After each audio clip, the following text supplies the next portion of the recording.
वर्णिवेशरमणीय दर्शनं मन्दहासरुचिराननाम्बुजं पूजितं सुरनरोत्तमैर्मुदा धर्मनन्दनमहं विचिन्तये। असतो माष्टगमय तमसो मा ज्योतिर्गमय मृत्युर्मा अमृतं गमयः। ओम शान्तिः शान्तिः शान्तिः। अस्मद्गुरुसमारम्भां नाथयामुनमध्यमां लक्ष्मीवल्लभपर्यन्तां वन्दे गुरुपरम्परां। આજની જ્ઞાન સભામાં પધારનારા બધા જ ભગવદ્ ભક્તોને વેદાંતાચાર્ય પુરાણ ઇતિહાસાચાર્ય એમએ ફિલોસોફી શાસ્ત્રી રાકેશભાઈના હિતપૂર્વક જય સ્વામિનારાયણ। ભક્તો, આજની આ જ્ઞાન સભાની અંદર આપણે બધા કુપાત્રને ક્યારેય પણ વિદ્યા ન આપવી આ વિષય પર થોડી વાત શ્રવણ કરશું। તો બધા જ શ્રોતાગણો આ પ્રવચન એકાગ્ર મને કરીને શ્રવણ કરે।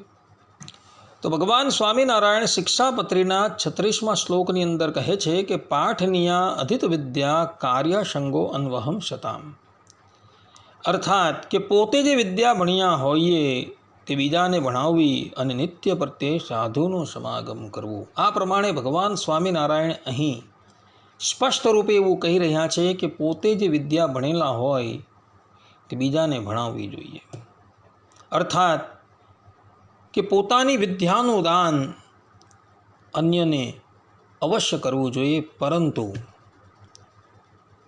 જે મનુષ્ય કુપાત્ર છે, વિદ્યાને લાયક નથી, એઓને વિદ્યાનું દાન ક્યારેય પણ કરવાનું નથી। કારણ કે એવા મનુષ્યને જો વિદ્યાનું દાન કરવામાં આવે તો એ વિદ્યા દાન આપનારાને શાપ આપી દે છે। આ સંદર્ભમાં મહાત્માઓ કવિ શ્રેષ્ઠ કાલિદાસજીના જીવનનો એક પ્રસંગ કહે છે, જે પ્રસંગ અવલોકન કરવા યોગ્ય છે, જેનાથી એ વાત વિદિત થશે કે કાલિદાસ જેવા સમર્થ કવિએ પણ કુપાત્રને વિદ્યાનું દાન કર્યું તો એમણે પણ એના માથા પરિણામ ભોગવવા પડેલા। વાત એવી હતી કે કાલિદાસ ભોજ રાજાના દરબારના 9 રત્નોમાંના એક રત્ન હતા। ભોજ રાજા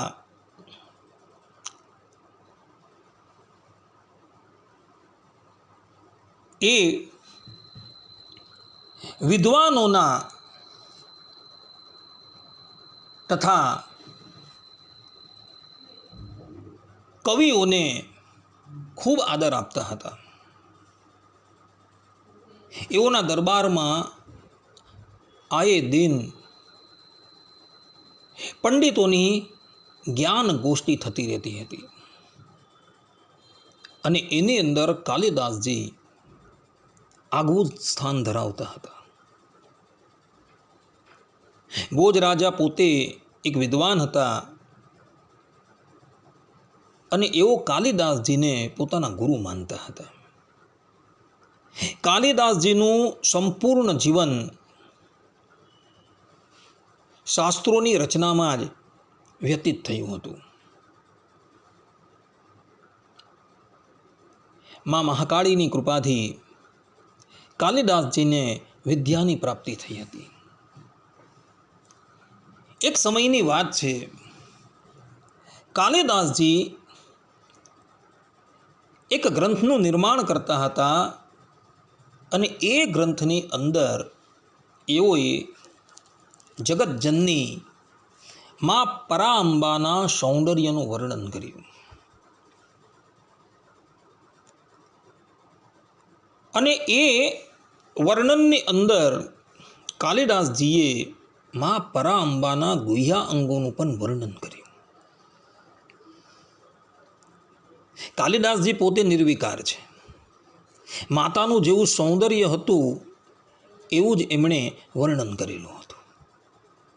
હવે કાલિદાસજીની આ કૃતિ જે છે એ વિદ્વાનોની પાસે આવી તથા પ્રજાજનોની પાસે આવી અને એ લોકોએ જોયું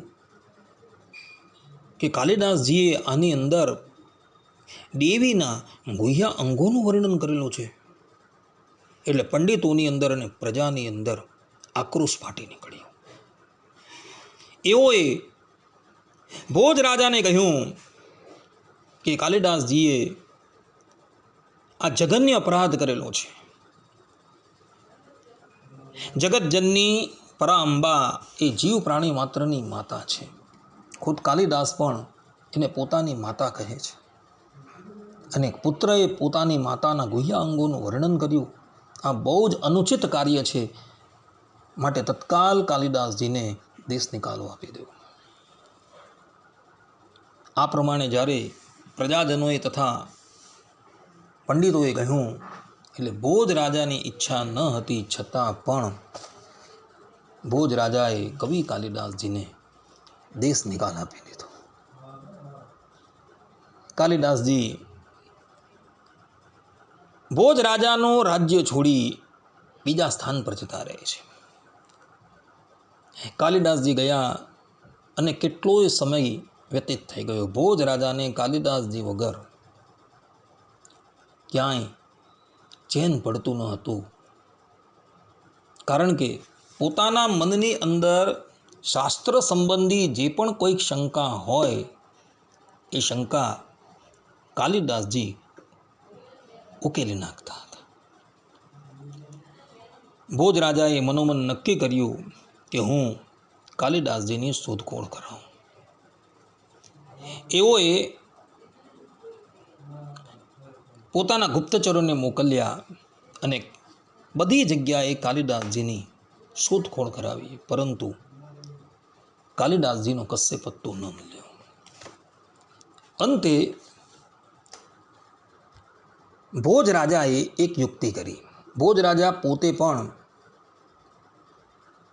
વેદાંગના પ્રારંગત વિદ્વાન હતા. એમના નામ પર ભોજ પ્રબંધ નામનો એક ગ્રંથ અધ્યાપી સંસ્કૃત સાહિત્યની અંદર જોવા મળે છે.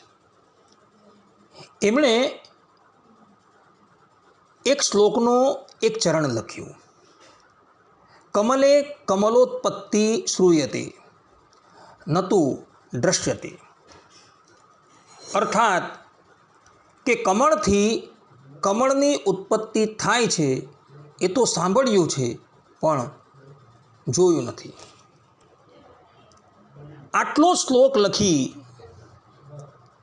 એઓએ પોતાના ગુપ્તચરોને આપ્યો અને કહ્યું કે આને નગરના દ્વાર દ્વાર પર ટીંગાડી દેવું.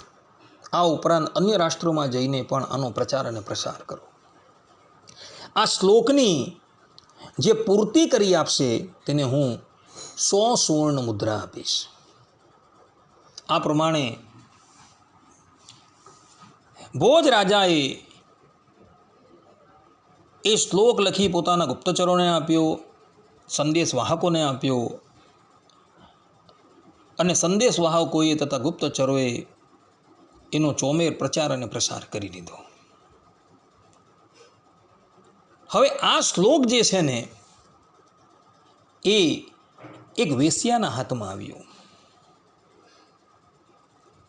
વેશ્યા બીજા નગરની અંદર રહેતી હતી અને એને ખબર હતી કે મારા નગરમાં કવિ કાલિદાસજી રહે છે અને એવો ઘણી વખત મારા ઘર પાસેથી પસાર થાય છે. એણે એ શ્લોક એક પાટીની ઉપર લખી દીધો અને પોતાના ઘર દ્વાર પર ટીંગાડી દીધો. એક દિવસની વાત હતી. મહાકવિ કાલિદાસ ત્યાંથી પસાર થતા હતા અને એમના જોવામાં આ શ્લોક આવ્યો. તેમાં લખેલું હતું, કમલે કમલોત્પત્તિ શ્રૂયતે નતુ દ્રશ્યતે. એ શ્લોક જોઈને કાલિદાસ વિચાર કરવા લાગ્યા કે આ શ્લોક તો અધૂરો છે, આને પૂર્ણ કરવો જોઈએ. વિદ્વાનોને સાહિત્ય સંબંધી કોઈ પણ વસ્તુ દેખાઈને એટલે એ લોકો એનું હંમેશા અવલોકન કરતા હોય. કાલિદાસજીએ પણ એ શ્લોક જોયો એટલે એવો ત્યાં આવ્યા અને એ શ્લોકની એઓએ પૂર્તિ કરી દીધી. તેઓએ એ શ્લોકની પૂર્તિ કરતાં લખ્યું, બાલે તુમ મુખાંભોજ કથમ ઇન્દ્રિય પરમ દ્વયમ. અર્થાત કે કમળથી કમળની ઉત્પત્તિ થાય છે એ તો સાંભળ્યું છે પણ જોયું નથી. પણ શ્યામ સુંદરનું મુખ કમળ છે અને તેના પર બે નેત્ર કમળ છે, થઈ ગઈ કમળની ઉત્પત્તિ. આ પ્રમાણે આ શ્લોકની પૂર્ણાહુતિ કરી પેલી વેશ્યા જે છે એ આ દ્રશ્ય જોતી હતી. એણે જોયું કે કાલિદાસજીએ શ્લોકની પૂર્તિ કરી દીધી છે. એ કાલિદાસજીની પાસે આવી એમના ચરણમાં પડી અને કહ્યું કે મહાત્મા, આપે આ શ્લોકની પૂર્તિ કરી, માટે કૃપા કરીને આપ મારા ઘરે પધારો અને મારા હાથથી થોડું ભોજન કરો. કાલિદાસજીએ કહ્યું કે ભલે. અને પછી એ વેશ્યાલયની અંદર જાય છે. તે સમયે વેશ્યા પોતાના હાથથી વિવિધ પ્રકારના વ્યંજનો બનાવે છે. વ્યંજન બનાવતા બનાવતા વેશ્યા વિચાર કરે છે કે આ શ્લોકની પૂર્તિ કરનારને ભોજ રાજા 100 સુવર્ણ મુદ્રા આપવાના છે.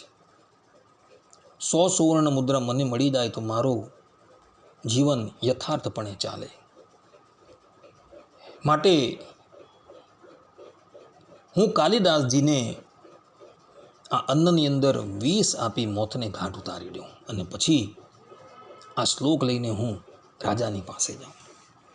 વેશ્યાએ આ પ્રમાણે મનોમન નક્કી કરી અન્નની અંદર વિષ ભેળવી દીધું અને વિષવાળું અન્ન કાલિદાસજી ભક્ષણ કરે છે અને એને લઈને એમનું પ્રાણ પંખીરું ઉડી જાય છે.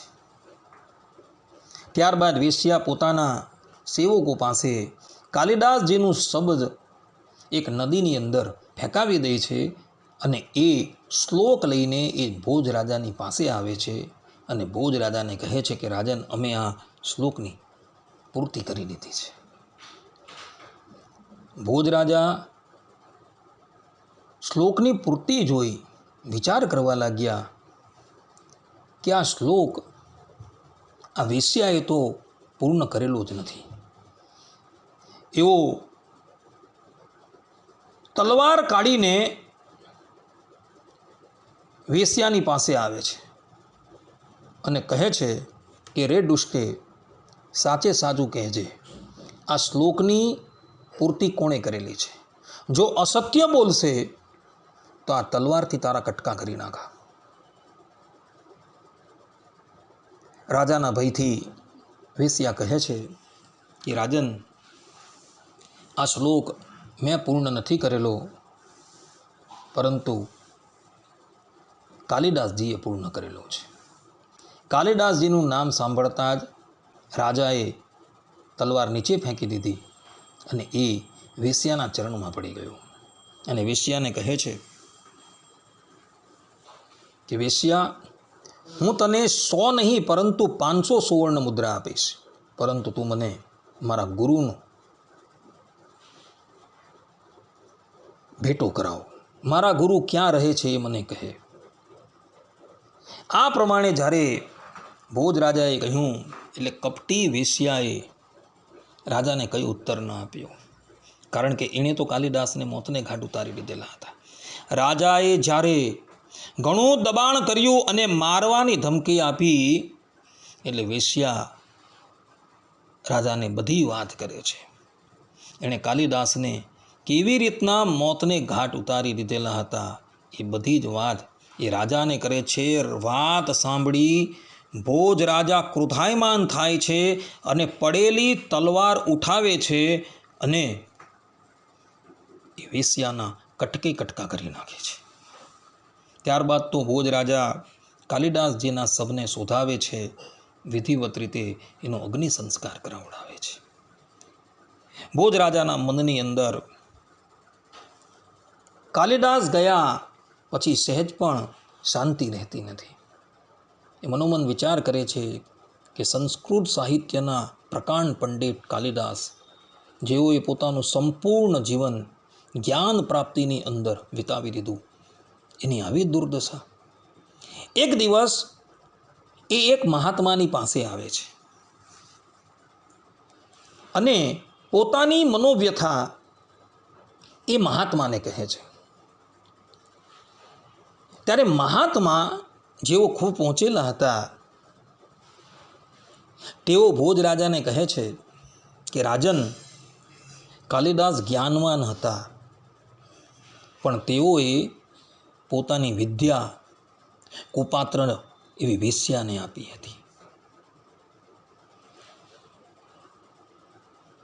અને એને લઈને, અર્થાત કે પેલી કુપાત્ર એવી વેશ્યાને પોતાની વિદ્યા આપી, એને લઈને એ વિદ્યાએ કાલિદાસને શાપ આપી દીધો અને એને લઈ કાલિદાસનું આ પ્રમાણે મૃત્યુ થયું છે. માટે વિદ્યા જે છે એ ક્યારેય પણ કુપાત્રને આપવી નહીં. કાલિદાસજીએ શ્લોકની પૂર્તિ કરી અને શ્લોકની પૂર્તિ કરી એ શ્લોક જે છે એ વેશ્યાને આપેલો હતો. એટલે કુપાત્ર એવી વેશ્યાને એ શ્લોક આપવાથી, વિદ્યા આપવાથી વિદ્યાએ કાલિદાસને શાપ આપ્યો અને એને લઈને કાલિદાસનું આવી રીતના મૃત્યુ થયું છે. માટે ભક્તો, ક્યારેય પણ કુપાત્રને વિદ્યા આપવી નહીં. વૃદ્ધ ચાણક્યનું વચન છે, કુશિષ્યમ અધ્યાપયત કુતઃ સુખમ. અર્થાત કે કુશિષ્યને ભણાવનારને સુખ ક્યાંથી મળે. તે જ પ્રમાણે લઘુ ચાણક્યમાં પણ કહ્યું છે કે વિદ્યયા સહમર્તવ્યમ ન તુ દેયા કુશિષ્યકે વિદ્યયા લાલિતો મૂર્ખઃ પશ્ચાત સંપદ્યતે રિપુઃ. અર્થાત કે વિદ્યાની સાથે લઈને મૃત્યુ પામી જવું, અર્થાત કે વિદ્યાને સાથે લઈને મરી જવું, પણ કુશિષ્યને વિદ્યા ન આપવી. સાચવીને વિદ્યાથી મોટો કરેલો મૂર્ખ શિષ્ય પાછલે દહાડે શત્રુ થઈને ઊભો રહે છે. આ પ્રમાણે વૃદ્ધ ચાણક્યનું તથા લઘુ ચાણક્યનું વચન છે. માટે ભક્તો, ભગવાન સ્વામિનારાયણે શિક્ષાપત્રીની અંદર ભલે એમ કહ્યું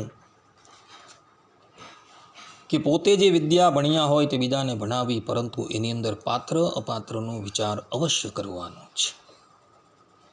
પાત્રને જોઈને જ વિદ્યા આપવાની છે. કુપાત્રને વિદ્યા આપવાથી કાલિદાસ જેવા મોટા કવિએ પણ એના ફળ ભોગવવા પડેલા હતા. માટે બધા જ વિદ્યાવાનો આ વાત આત્મસાત કરીને રાખી.